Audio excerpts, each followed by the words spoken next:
Action. Oh, hell yeah. Having trouble connecting. I don't know what's going on. I might have a weak connection tonight. That's weird. But yeah, I was saying that, everybody's like up in arms. Who's going to be the coach? Who's going to be the coach? And I keep telling everybody, like, Michigan's not going to announce a coach on January 2nd. A portal opens. And if the Michigan Wolverines hire a new coach, a Michigan-only portal opens where Michigan players can leave for 15 days. So what they're going to try and do is get those to overlap, if not completely, as much as possible, so that they're at a 15-day disadvantage of players being able to leave. If they just open right now, it's 30 days that players can leave the program. So I'm sure they don't want that to happen, right? So, but there's been so much speculation about like who's going to be the coach. I even heard Marcus Freeman's name mentioned, which is hilarious. I don't see him leaving for another college job, but no, maybe a pro job, maybe. I don't know. I think all this fake news that the media likes to cook up, with Marcus Freeman or, even football players like Joe Burrow, for instance, they cook up all these fantasy, Christmas wish lists. I'm sorry, but I'm going to be the Grinch that stole Christmas. You ain't getting Marcus Freeman up in Michigan. I thought it was ridiculous. Yeah, Marcus Freeman ain't going to go coach the Raiders or whoever else. Giants is where he interviewed. Yeah, I don't see it. I don't know, man. I don't see it happening. He's loved in South Bend. He is. He's loved in South Bend. He's a great dude. If I wasn't a homer, golden domer, I'd love the guy too. I think he's a great coach. I like him. He's great with his players. He's just, I don't know. He's a great coach. And would I like to see him in the NFL? I don't think so. I think I would love to just see him continue in college. If he has more, if he goes out there and wins a national championship, okay, I can see him making that next step, that next venture to go, win a Super Bowl. But I just don't see it happening.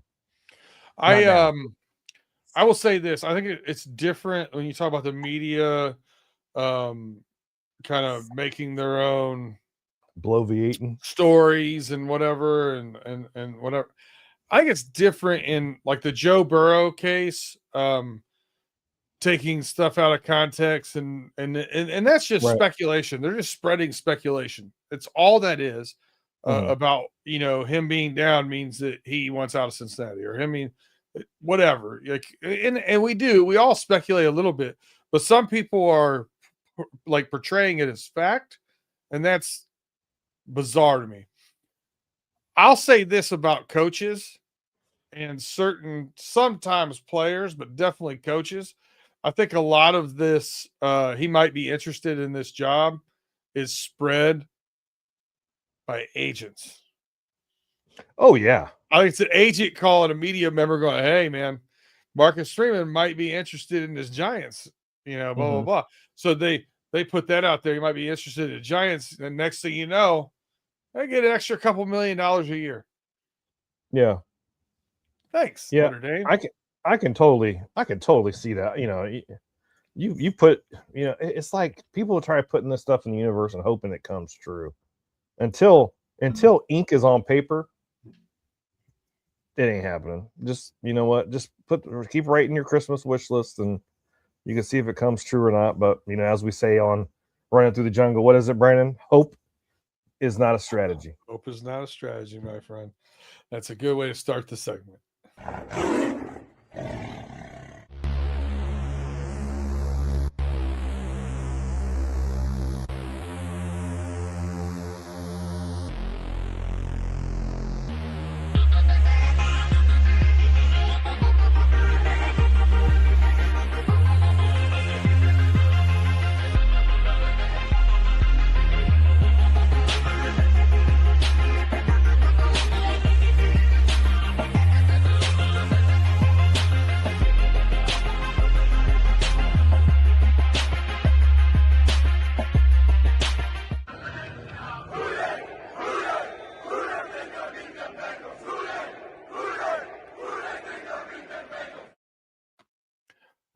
Welcome, everybody. Once again, we are running through the jungle. I'm your host, Brandon Herriott, here with your host, Tim Lyons. How's it going, Tim? What it do, brother? We are -1. Mr. Justin Lacey is on the holiday party trails today, doing a little something for work, I believe. So, it 'tis the season, quite literally. So yeah, it's funny, everybody else gets crazy busy and things go on during the holidays in December a lot, and then that's when I kind of settle down, get settled into everything. My busy time is September, October is pretty wild for me. So Yeah, yeah. I'm one of those guys that December, January, February is crazier than hell for me because I'm in the healthcare field, of course, Yeah. and it's just insanely busy. And there's times where I'm just like so exhausted that I don't even want to, I don't even want to get out of bed. But it is what it is. Everybody gets sick now, huh? Yep. Gotta take better care of yourself, people. What are you doing out there? Double A, we appreciate you rocking with us as always, my friend. If you're listening out there, podcast land, watch this on YouTube, whatever it is, thumbs up, like, subscribe, tell a friend to tell a friend. Help us out up there, get those algorithms up. Amazon.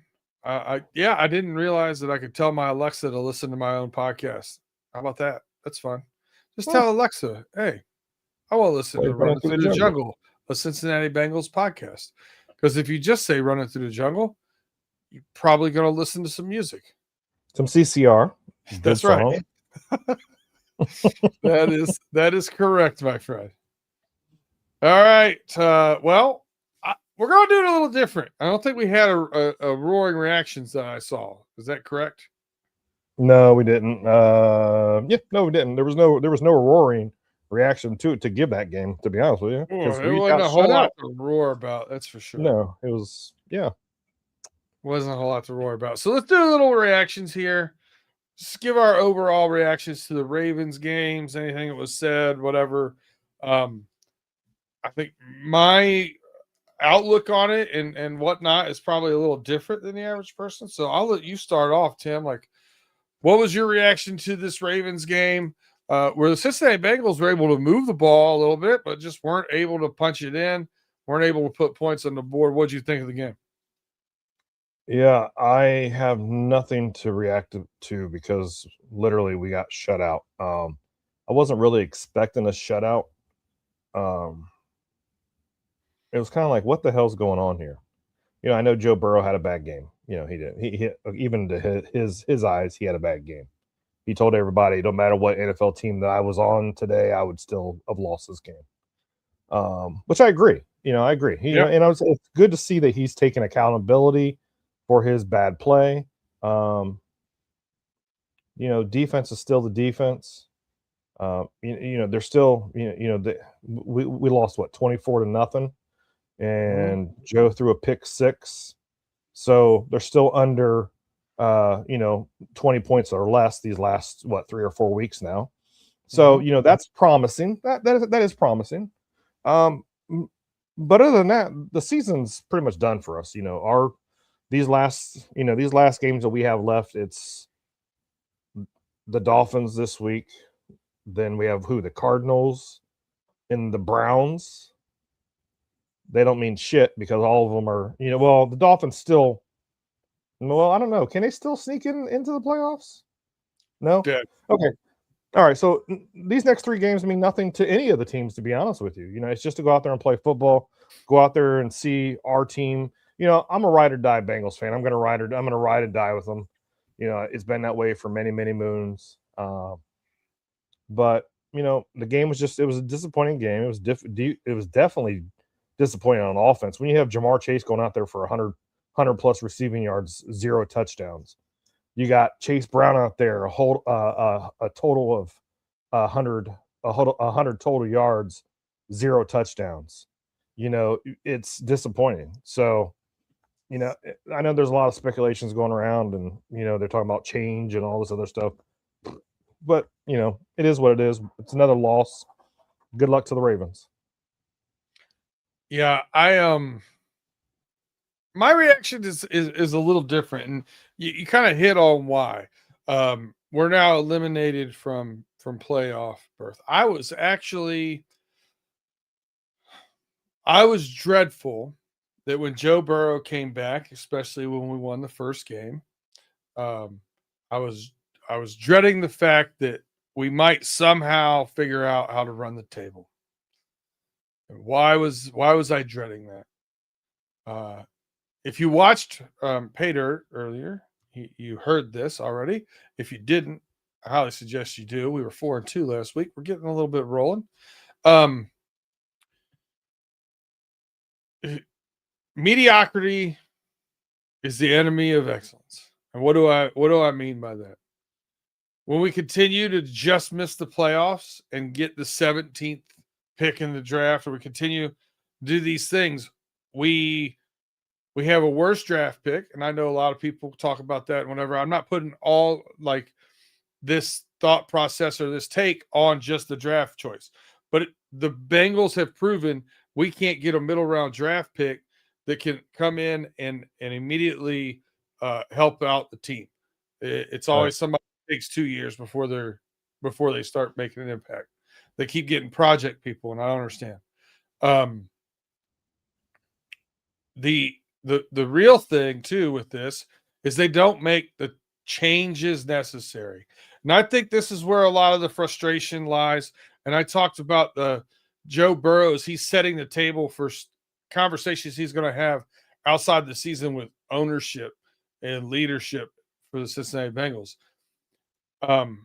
By losing some of these games, being eliminated from playoffs early, not playing meaningful games in December, I think it puts more pressure on the front office and the Bengals to make changes. And then you start looking at stuff like, last week, all the rumblings about not cleaning the snow off of the stadium and those kind of things. People are irate about stuff. So you start having some uproar in the fan base, and I start feeling like, okay, maybe now we're going to see some change. Is this going to be the push that we have? Because I want to see major change. I'm tired of it. Let's see. I've been talking about it. They have to have a legit scouting group, right? Give me a call. We have a great with that. I said, just give me a call. Cincinnati Bengals, you can reach me, right here on the show. You can, say, hey, Tim, we want you to come scout for us. I'll be happy to. We have a great offensive team. We signed a lot of offensive talent, right? Mm-hmm. Now we need to work on the line, and we have, and it's gotten better as these guys have meshed together a little bit. And a couple of the youngsters are playing well, right? Mm-hmm. Starting to find their sea legs, if you would. So we have to look at things too. When I'm looking at coaching, if I have Joe Burrow, Jamar Chase, T. Higgins, these guys on offense, I don't necessarily think the head coach needs to be an offensive guy. Right. I would rather see a defensive guy there that hires an offensive coordinator and then lets them do their thing and not worry about it. I'm just going to go over here and work with the defense and the defensive coordinator. I don't know that Al Golden needs to be replaced after 1 year. With what he's had in the cupboard to work with. But I would like to see a new head coach. Does that mean the head coach brings his guy? Whatever. At that point, I don't care. But I want a Jesse Minter, a Brian Flores. I want a tough, aggressive defense. Those are the guys I'm looking for. And what I'm looking for. And I was watching the game like, all right, not too bad. And I'm flipping around watching other games on other things. And I wasn't even upset because I was like, all right, we're finally going to get some change. That's the way I was looking at a 24-0 loss to the Ravens. I can't believe the Cincinnati Bengals put me in that situation where I would just be okay with it because it's got to get this bad. It's like you got to get bad enough to have damn intervention in order for change to be made here. Wild to me. Yeah, I'm right there with you. It's like, like you made that intervention comment, they say an alcoholic or a drug addict's not going to get, not going to get help unless they're at rock bottom. The Cincinnati Bengals are at rock bottom. They really are. Can we keep they keep saying, oh, Zach Taylor's job's secure for the next 2 years and all this stuff. Okay. Okay, I guess, but I don't know if the season ticket holders are going to keep coming to football games. I don't know if they're going to keep buying tickets if this is going to be the same outcome every single year. I feel sorry for Joe Burrow. I feel sorry for Carson Palmer when it happened. I was never and let me get this straight. I was never a Carson Palmer fan. He's played for USC. I'm a Notre Dame fan. I hate USC players. But that's besides the point. And it was Carson Palmer that I hated the most. And he came to Cincinnati, but I did feel sorry for him, what he went through. Mm-hmm. And I know they sometimes say history repeats itself. I really hope that the front office, the Blackburn family, Mike Brown, I know Mike Brown's 94 years old, something like that, 90-some years old. Gotta learn from your mistakes. Yeah. Something's got to change. If it's got to be Duke Tobin getting fired, if it's got to be Zach Taylor getting fired, like I wish there was a coach out there was like John Madden. John Madden was the mastermind. He knew offense and defense, and he put it all together, and he won football games. These days, these days now, you look at coaches, like how many coaches today have that John Madden, formula, we'll say. But I do agree with you. I would like Brian Flores. I'm always been a Brian Flores supporter. He's a great defensive minded coach. Why the hell do we need to bring a offensive or a quarterback coach or a offensive coordinator in here to Cincinnati? You got freaking Joe Burrow, Jamar Chase, T. Higgins, Chase Brown. What the hell do you need it for? Here's your comment from KP from KC. Thanks for tuning in. As always, you had Dungy and Manning. You have Brady and Belichick. There's defensive-minded coaches, offensive-minded quarterbacks, right? You're talking about when you have smart quarterbacks like that. It's not it's not every quarterback in the league, right? But that's where I think that you see excellence can be made when you have like you got coach on the field. You get a good offensive coordinator and you good defensive coach with a defensive. So that basically gives you two offensive coordinators, and then your head coach and your defensive coordinators, two defensive coordinators. That's the way you should be looking at this in my mind when you set it up. But I digress. But yeah, so the Ravens game wasn't the end all be all to me because I found a silver lining in it. How about that? The worst thing over the last 2 weeks, though, Joe Burrow's vibes. You talked about it, right? No, we wouldn't win a game with nobody in the NFL would have won a game with me playing quarterback today. So that he just seems like he doesn't have his swagger. He doesn't have that machismo, that Joe Cool thing going on, and we need to get that back. Like, how do we get it back? Is it salvageable for this year, or is it just we're moving on? Well, Joe Burrow's a competitor. He's a competitor. He's going to keep trying his best. He's going to go out there and do his best, give his 110%. Same thing with Jamar Chase and the rest of the offense and defense, I'll say. They're going to go out there and they're football players. That's what they get paid to do. That's their job. And I understand Joe Burrow's, he's caught in this, I don't know, this web, we'll say, this web. He comes out, he wins his first 2 games, and then he gets hurt, he got hurt week 2. So, but he gets hurt. Then he's gone for all these weeks and comes back, and we're 3-8, 3-7, whatever the hell it was when he came back. 3-8, I think. And, he was hoping that he could put the team on his shoulders, get us W's. And when it came to the Ravens game, we lost. It is what it is. He's played 4 games. He's 3-1 because we'll give him that W for winning in week 2. So he's 3-1.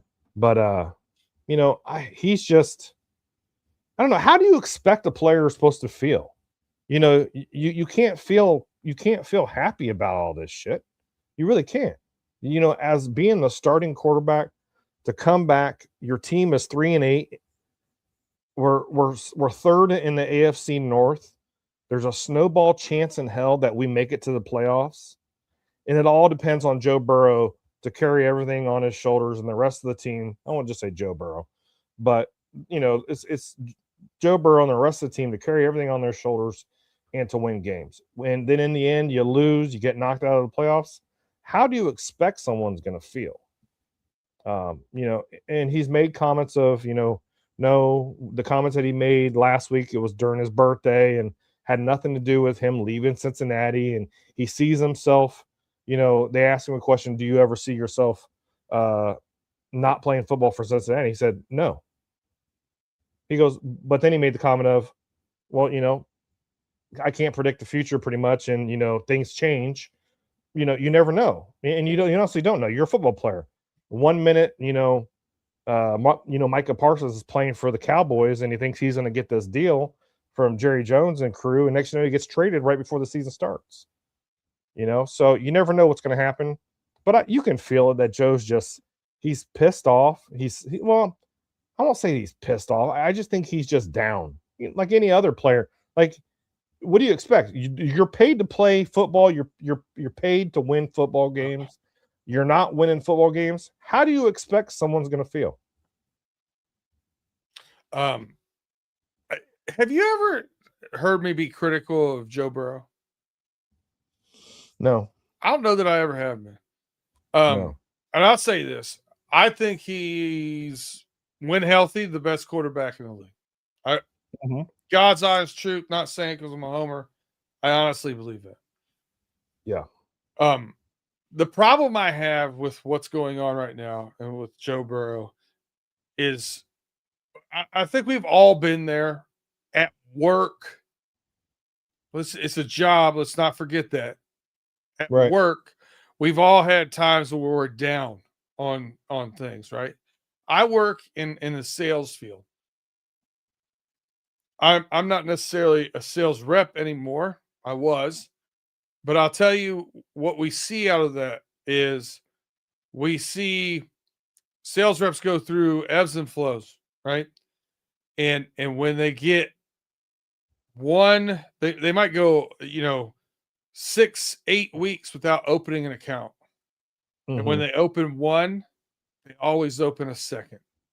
Now, lots of times it's third, fourth, fifth, like boom, boom, boom, boom, boom, right in a row. And why? Because when you're positive and you have that positive vibe, that aura, that walking with your shoulders tall, talking the talk, walk the walk, people want to do business. People want to work with that person. People want that, right? Yep. You want to be surrounded by positivity and da-da-da. Joe is not the leader on this team. Yep. And him coming out there and being Eeyore in press conferences 2 weeks in a row, like, it's got to change. Like, you don't have to put on a happy face. Get angry. Yeah. Have some passion, get pissed off, do whatever. But you got to have some passion with it. Have your Eeyore moments with your support system, right? You can't have your Eeyore moments when you're leading men. Like, you can't do it. I don't have the, and I've caught myself doing it, right? I'm complaining to somebody and, on our team and blah, blah, blah, on our sales team. And what does that do? Oh, it pulls them down. Right. Can't do it. You can't do it. You got to pull your bootstraps up. Got to lace up those cleats with that steel toe in there. And that steel plate protecting that turf toe, and you just got to get it done. So that's why I just want more passion out of my man. Claude Bishop, thank you for tuning in, my friend. Steelers fan here. Earlier, he asked what it would take to trade for Joe Burrow. An act of God would be the answer, Claude. Here he says he should have gotten the MVP last year. You can make a strong case for it, right? So, yeah, and part of that you were talking about, the whole Eeyore method going, or the vibe that he's having, and I know last week Jamar Chase said, I've never had to support or uplift Joe ever. I don't know, I don't know what's how to do it, but I'm going to be there for him. And when Jamar Chase makes that comment about his homie Joe Burrow, there's something going on. Yep. And either if it's personal, professional, on the field, off the field, family, maybe his girlfriend, I don't know. Maybe it's just something that I don't know, and or just being part of the Bengals team right now and how this season is going, how the last the seasons have gone for him. It's kind of weighing him down, I think. Yeah. He's definitely a maniacal winner for sure. Yeah. All right, so that leads me to the last thing here on the reactions portion before we get into some preview stuff. Here's my favorite question of the day. Who's on a hot seat for you, Tim? Who in the Cincinnati Bengals organization is on the hot seat? Personally on this hot seat, not like, what I think's who I think's going to be on the hot, that kind of stuff. We already know Zach Taylor's not going anywhere, so because they're going to, they've already made statements like he's going to be here for the next 2 seasons. So, I don't know. Zach Taylor's not a very good play caller when it comes down to when we're winning. When we're up by 10 freaking points and you're sitting there trying to force the ball down the field still, that kind of pisses me off a little bit. Make some smart play calling, run the ball, just be smart about it. Wear the clock out. Zach's not good at it. He'll just hand the ball off to Jamar or to Chase Brown and he'll get no yards. And then next, it's 3rd and 14 and we're trying to get a first down. He's going to run the ball. Next, we're punting and the Bills come back and whoop our ass. Every game, it happens all the time. That being said, if it was my hot seat, there'd be 2 people fired. Zach Taylor would be number 1. I'd go out and get Brian Flores. Number 2 would be Duke Tobin. Duke Tobin has done nothing for this organization. I remember when the Bengals, Joe Burrow came to town. We drafted Jamar Chase. We got T. Higgins. That team was looking good. The defense, that we made it to a Super Bowl. We go to an AFC North championship game, get beat by the Chiefs, but, we almost made it to a second Super Bowl back-to-back years. And I was like, you know what? The Bengals organization's going up. It's going up. It's going up. Boy, was I wrong. I was wrong. And he signed Nick Scott. Trash. The worst safety on this earth. But, it's just something's got to change. And I was really looking forward to see what the Blackburns were going to do with this organization. But I think that they've just kind of stepped back a little bit and let Tobin do what he wants to do. So here's the I'll give flowers where flowers are due, right? What they have done is when the NFLPA comes back and they find out things that the facility needs help with, and which they've done great. And they've changed it. Yeah. Following season, it's a point of emphasis, and they change it. So kudos for that stuff. Yeah. But it's been over 2 years. We've been talking about on this show that if you're going to spend over $100 million on 3 offensive players, you have to draft correctly. You can't get it wrong. and they've made no more investment in scouting and front office. They have the smallest scouting department in the NFL. Yep. Wild to me. One of the largest ones is the Philadelphia Eagles. And guess what? More brain power begets better players. Mm-hmm. And then they do the exact same thing that we're doing. Over $100 million on 3 players on offense. And what happens? One of the best defenses in the league because they draft correctly. Yep. They got to do better. And that's the investment that is absolutely crucial this offseason to me. Either Duke Tobin needs fired or needs demoted. And I agree with you. I think Zach Taylor's, and I would take most of the regime with him, to be honest with you. Yeah, I can see that. Well, I don't know. I'd keep the offensive line coordinator. You know, I've seen improvement with our offensive line, and I know some person in the chat's chirping. You know, I'm going to say this right now. Somebody in the chat's chirping about our offensive line. I don't know what Cincinnati Bengals offensive line you've been watching this year, but they've improved a lot. If you want to talk about last week's game and Joe Burrow getting sacked, that was on Joe Burrow. Those 3 sacks, three of those sacks were on Joe Burrow for holding on to the ball too long. The offensive line is going to break down. The play is going to break down. Joe Burrow has 2 options. He steps back, takes a sack, or he throws the ball away. Those 3 sacks were on Joe Burrow. But other than that, our offensive line has been playing pretty good damn football. Look what they've done with look what they've done with the rush. They've opened up holes. Chase Brown's getting in there. Samaje getting in there. They're protecting Joe. Both Joes, to be honest with you. They were only averaging like 1 sack a game. You know, so the offensive line has been doing good. So for you people in the chat that's chirping about the offensive line, go back and watch the Cincinnati Bengals football games. But, you know, I don't know. It is what it is.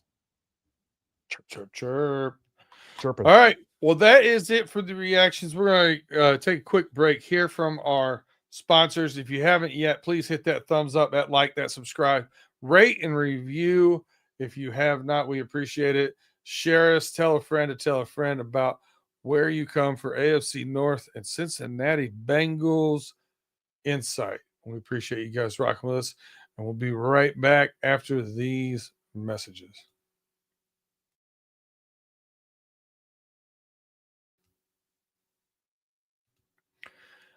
Welcome back to Runnin Thru the Jungle. Once again, I'm Brandon Herriott here with Tim Lyons.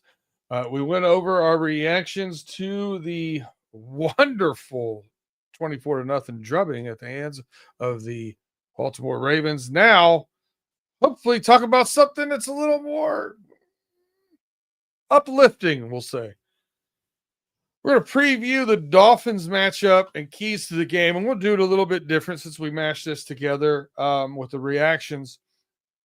Rather than getting real deep into detail, I'm just going to ask you what your overall preview of this game is, Tim, and what you think your, 1 or 2 keys to the game here against the Miami Dolphins, who, by the way, benched Tua and are starting Quentin Ewers. Yeah, Quentin Ewers, young man that transferred from Ohio State to Texas. And I got to see him live and in person, by the way. Yeah, it's the Dolphins and the Bengals. Let's just be honest. Let's be real.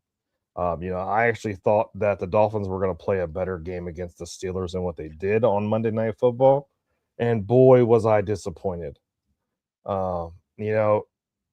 It'll be nice to see what Quentin Ewers, what he actually has became in the NFL. I know this is his real first starter of the season. So, they're throwing a rookie out there to the dogs and, letting him see if he can cook or not. Of course, then they're going up against Joe Burrow in our offense and then our defense as well.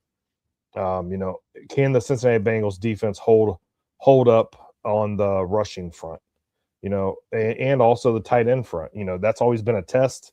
That's been a big test for Cincinnati Bengals. The tight end position the defense, if they can stop the tight ends and if they can slow down the run game. I don't know if A-Chain if he's healthy and back and ready to rock, but like that's one of my my areas that I'm going to be focusing on this game. But I actually want to see how Ewers plays. I hope the Bengals whoop the shit out of them, because I have some friends that are Dolphins fans and like to run their mouths because they're also Miami Hurricanes fans. But I would love to see Joe Burrow go out there and put up 30 points and call it a day. Yeah, I think all of us would for sure. Yeah, so they got Waller listed as questionable. I don't see A-Chan on anything of their injury report, so I'm probably going to guess he's good. Okay. It looks like. Yeah, this is a game where you got a rookie quarterback making his first start. You have a defensive line for the Cincinnati Bengals that have finally, in the past few weeks, started getting some pressure on the quarterback, playing a little bit better. Like we've always said, the PFF grades are definitely not the end all be all, but it's a good starting point for analysis if you want to look at some of that stuff. And our defensive line played pretty well. Slayton finally got his numbers up there. Slayton, BJ Hill, and Chris Jenkins were all in the top 3 or top 5 players for us defensively, according to PFF last week. So that's a good sign. Some regression last week. Joseph Osai didn't play as well as he has been. But there's some things looking up there, and this is one of those things where you got to put some pressure on the quarterback. You can't let him run the ball. You just can't. So, yep. If you watch the tape of Quentin Ewers last year, this is a guy that was going into the season was a shoe-in first-round draft choice. They thought maybe he'd compete for the Heisman. None of those things happened because he didn't have the ability to push the ball down the field. He doesn't have a strong arm like for the 15 to 20 yard out throws or the big ball down the field. He's accurate on slants and swing pass, stuff like that. So I really feel like this is going to be one of those 8 men in a box kind of games and really make the young guy beat you. You know what I mean? That's the key to me. Don't let HN get loose and beat you. So that's the key to the game there on defense. On offense, man, you're going against a defense that has quite frequently suffered against the pass this year in the Miami Dolphins. My key to this, though, is that doesn't mean because it's 73 degrees and sunny out and you're in Miami and you're playing against a defense that hasn't been great against the pass all year. It doesn't mean you throw the ball 85% of the time. Zach Taylor, I'm talking to you. Run the damn ball. Amen. Stay balanced on offense. Stay ahead of the chains. Like, those are my keys to the game, I think, for the Dolphins. Anything you want to add off that? Because I took your line there. I don't know. No, I agree. Run the damn okay ball. With it? Run the damn. You can use that phrase. Hey, it's a running through the jungle phrase, bro. Run the damn ball. That's all we need to do is run the damn ball. Stay ahead of the sticks, just like you said. Yeah. They get real when they have an opportunity to pass. They get pass happy sometimes. And they do. Go too far. You go too far. Mm-hmm. All right. Well, let's get into. You want to get into some predictions? Yeah, sure. Just you and me, anyways. So. Just you and I. Beautiful singing voice right there. All right. You want to start with offense or defense? Let's start with offense. Let's just do offense. Let's do our bread and butter. All right. Offensive game balls. Offensive game ball. Who do you think had it from last week? Probably Jamar Chase. Yeah, that's what I was thinking. Probably Jamar Chase. You know, if Chase Brown would have got a touchdown, I'd say Chase Brown. Oh, Jamar Chase. I picked him. Who did I pick? Who did I pick last week? Chase Brown. Chase Brown. Okay, yeah. You know, if Chase Brown would have had a touchdown in there, I think he would have got it last week. But yeah, Chase Brown or Jamar Chase. Goodness, these chases. So offensive game ball predictions. We're playing in Cincinnati again this week. No, we're in Miami. 73 or 74 degrees. Oh, Joe Cool's going to Miami. Beautiful time of the year to play down there. Yeah. So we got the veteran Joe Burrow versus the rookie Ewers. Oh man, I'm gonna give him. You know what? I'm giving my offensive game ball to no other than Joe Burrow. Joe Burrow's gonna put up 300 bills and 3 touchdowns. All right. You know what, Tim? It's a nice warm day down in Miami. I almost hope I hope you're right. I'd like to see Joe Burrow bounce back here. I'm taking Jamar. I think he's going to go out there pissed, bro. I think he's just going to go out there and play pissed. I'm going to take Jamar Chase again. I don't see anybody on this Miami Dolphins team that can cover him. Well, of course, you know, if Joe Burrow goes out there and plays for 300 yards, who's going to get about 150, 160 of those yards? Yeah, so we might have a debate at that point, yeah. Defensive game ball from last week. I'm going to say, you know, it had to, for me, I'm kind of split here. And the only reason why I'm split here is because when Myles Murphy was supposed to, like you brought it up in our chat, when Myles Murphy was supposed to drop back on that, you know, that coverage, he kind of blew it. If he wouldn't have blew it, I'd give that defensive game ball to Myles Murphy all day long. Yeah. But it had 2 tackles, 2 sacks. Yeah. 2 tackles, 2 sacks, and he blew a play. So with him blowing the play, his defensive game ball kind of went away. Kind of slipped away from his fingers. That's how I'd say it. But I'm going to say freaking Jordan Battle. So I picked Jordan Battle. Yeah. Jordan Battle led the team in tackles with 8 and had an interception. Right. That's why I said Jordan Battle. Now here's another one, like devil's advocate here for you. Was out of position a few times on misdirection run play, stuff like that. Knight Jr. Yeah. Yeah, that's another one too. Yeah. But listen, this dude had 6 tackles, 2 sacks, and a forced fumble. So if he doesn't get out of, like, if he plays a little more sound in his gap discipline, I think I give it to him. Yeah, you know, Knight Jr. needs to learn how to go right up the gap instead of this, whatever the hell he's trying to do. He needs to shoot right up in that gap, and he'll have so much success. Don't get me wrong. I could lean giving him the defensive game ball for last week, but like you just said, if he would learn how to shoot up those gaps, we'd be good to go. Yeah, and here's another thing. Like, I don't know if his hesitation and a gap discipline because other members of the team aren't doing what they're supposed to do, or other members, you know what I mean? So is he looking at a defensive line where somebody's supposed to be setting the edge and has went too far upfield, so he tries to cheat outside because he sees it?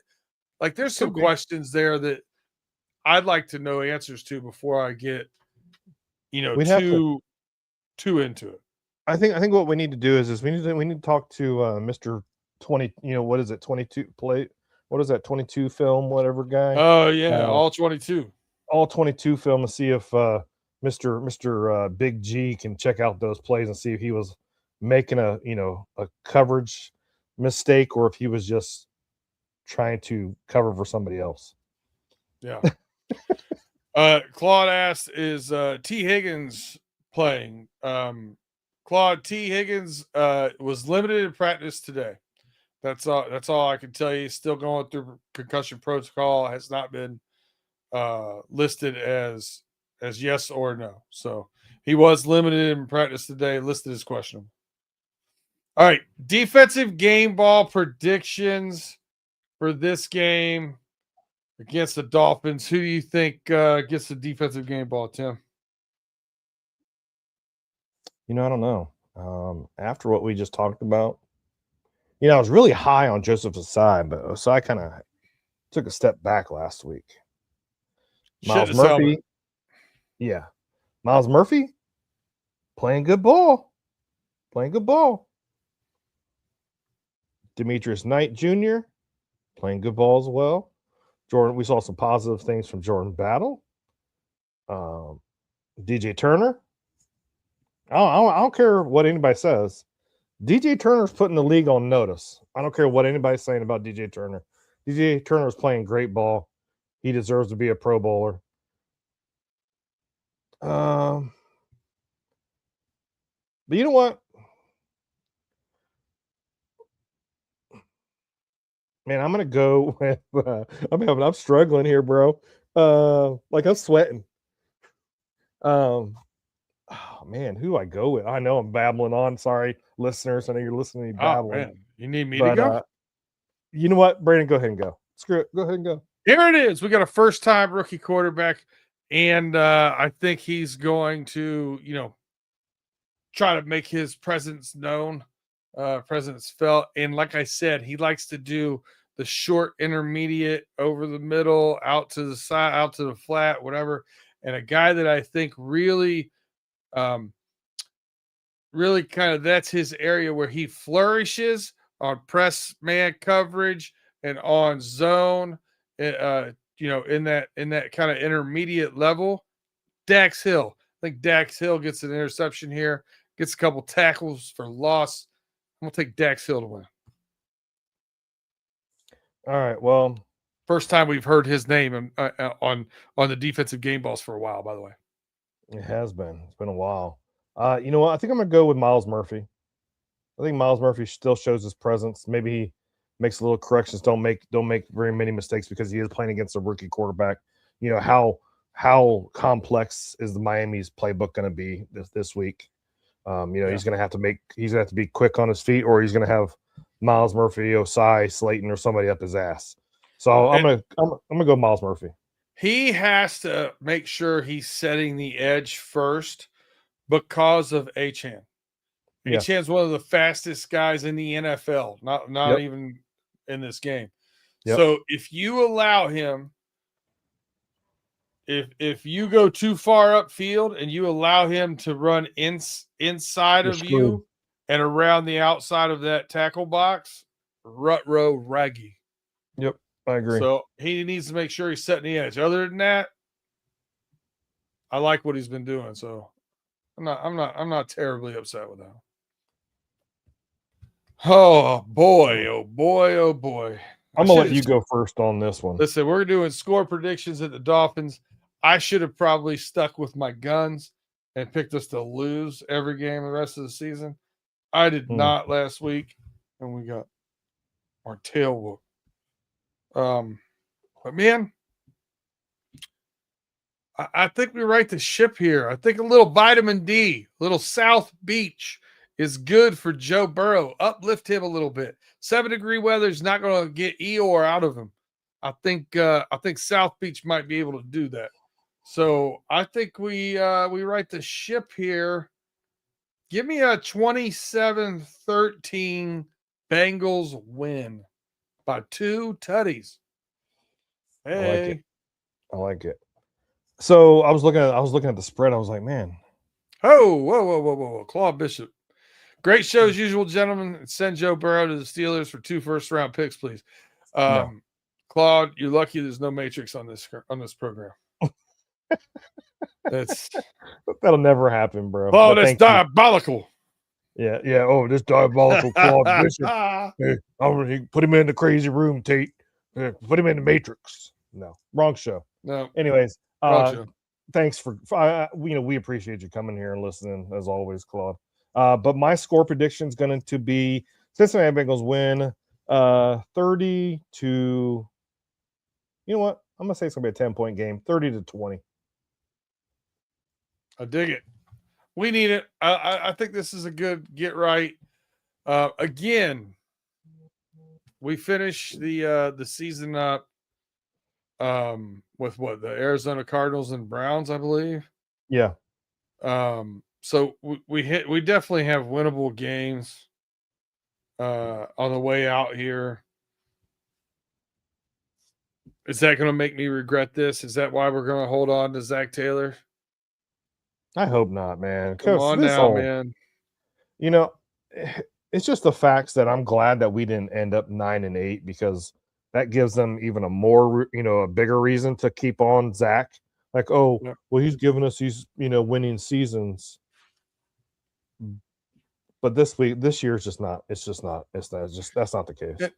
And more importantly than Zach, I want everybody to understand that if we don't get rid of Zach Taylor and we do make the moves and add people in the front office and get more scouting and do some things there, I may not be excited. I'll be content, though. I'll be content. Like, that's more important to me. You take scouting seriously. It's wild. Yeah, I don't understand how an NFL team can only have 2 scouts. Yeah. I just don't. I don't understand that. I think college teams have more scouts than that. Yeah. Even small schools, so I don't, whatever. It's silly. I mean, don't even get me in. Michigan was doing way more advanced scouting than the Bengals, but that's for another show. Hey, all right, Tim, any final thoughts before we get out of here? Let the people get some rest. Christmas is coming fast. Christmas is next week, y'all. So if you haven't got your Christmas shopping done, you better get on it right now, because I don't know if Amazon's gonna be able to make it to your house in time. You might have to go out and go get some presents. But Merry Christmas, everybody. And I'm going to say Merry Christmas, everybody. I'm not going to say Happy Holidays. No, Merry freaking Christmas. Thank you guys so much for watching, for listening. Come watch Justin and I on Friday at 6:30 for our NFL Pick'em show. And then after that, go to the homies and watch Brandon and Tate and Pay. Go see those guys over at the homies. You can catch them on multiple networks. But you can come watch them on Running Through the Jungle. That's what matters. Hell yeah. Hey, at the beginning of the show last week, it was the only thing we were on. Right. Amen. So, yeah. So, but everybody have a safe rest of your week. Merry Christmas and almost Happy New Year. Yeah. So next week, we're going to have to discuss in our chat here, Tim, what our schedule is for next week. I don't know if Christmas Eve is going to work. Or maybe we recorded the show, or I don't know. Maybe we do the opposite. Maybe we do a reaction show and Running Through the Jungle on Monday. Who knows? But we'll figure that out for you, and we'll definitely get it out there in the world. But check for us. You get the notifications when you go live if you click on that little bell, and we appreciate it. But yeah, we'll do something. I'm sure. We'll just got to figure out that holiday thing. But everyone out there, enjoy your holidays. If you don't hear us before then, I definitely want, keep in mind what it's about, and spending time with family, I think, is more important than anything we do this time of year. And make sure you say I love you to the ones you love, and give everybody their just due and their hugs and all that kind of stuff. You never know. So do it before it's too late. That's all for us. Check us out. Like I said, don't know when next week, but you can check us out next week as we are running through the jungle.